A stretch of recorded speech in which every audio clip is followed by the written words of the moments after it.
চলুন একটু জেনে নেওয়া যাক অন্যান্য দেশে কিভাবে ধর্ষণের শাস্তি দেওয়া হয়।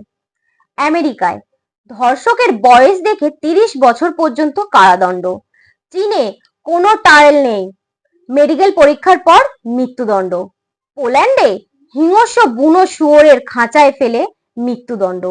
আরবে শেষ নিঃশ্বাস ত্যাগ না করা পর্যন্ত পাথর ছুঁড়ে মৃত্যু। মঙ্গোলিয়ায় ধর্ষিতার পরিবারের হাতে তুলে দিয়ে মৃত্যুদণ্ড।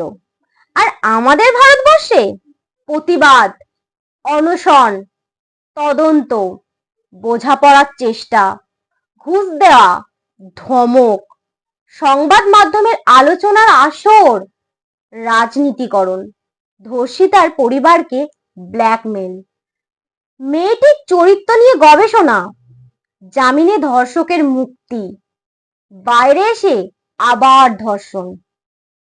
সত্যি ভাবতে অবাক লাগে আমাদের এই ভারতবর্ষের আইন ব্যবস্থা নিয়ে।